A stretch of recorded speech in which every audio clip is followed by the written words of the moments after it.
여러분 안녕하세요.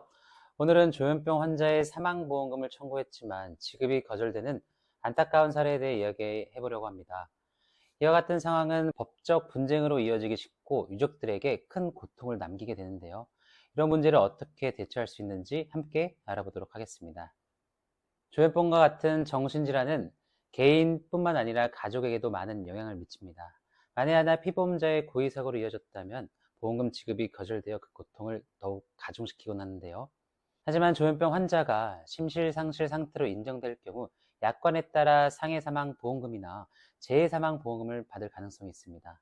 하지만 현실적으로 보험사는 이를 고의사고로 판단해 지급을 거절하는 경우가 많은데요. 그렇다면 유족들은 어떻게 이 문제를 해결할 수 있을까요?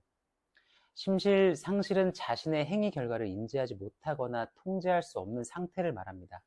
만약 법의학적 근거를 통해 심신상실이 인정된다면 약관상 면책 예외 규정에 따라 보험금을 받을 수 있는 길이 열립니다. 문제는 보험사가 이를 쉽게 인정하지 않는 데 있습니다. 정신질환보다는 사고 자체를 고의사고로 간주해 보장을 거절하는 경우가 대부분인데요. 이러한 거절은 보험사의 내부 규정 등에 따라 이루어지며 특히 정신질환의 심각성을 고려하지 않고 단순히 약관상의 고의사고를 해석하는 경향이 있습니다. 따라서 유가족 입장에서는 사고 당시 상황과 망인의 정신적 상태를 상세히 입증해야 하는 부담이 커질 수밖에 없는데요. 보험금을 지급하지 않기 위해서 내부적으로 의료 검토를 시행하고 법률 자문 등을 통해 거절 사유를 마련하는 경우가 많다 보니 전문적으로 대응하지 않으면 사망보험금 수령은 어려울 수밖에 없습니다. 유족 입장에서 심실 상실 상태를 입증하는 과정은 매우 까다롭습니다. 약관 해석, 관련 판결 내 망인의 정신과적 치료 기록 등을 면밀히 검토하고 이를 기반으로 의학적, 법률적 근거를 마련하여 주장하셔야 합니다.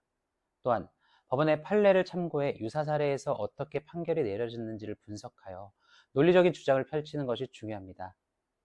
이러한 과정은 복잡하고 시간이 소요되지만 체계적으로 준비할수록 유리한 결과를 얻을 가능성이 높아집니다. 이러한 과정들은 비전문가인 유족들에게 감정적, 경제적 부담을 주는 데다가 소송으로 이어질 경우 긴 시간이 소요될 수 있습니다.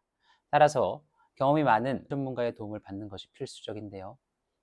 사랑하는 가족을 잃은 슬픔 속에서 이러한 문제에 직면한 유족들에게 포기하지 마시라고 말씀을 드리고 싶습니다. 이손사 보상TV를 통해 여러분의 권리를 꼭 되찾으시기 바랍니다.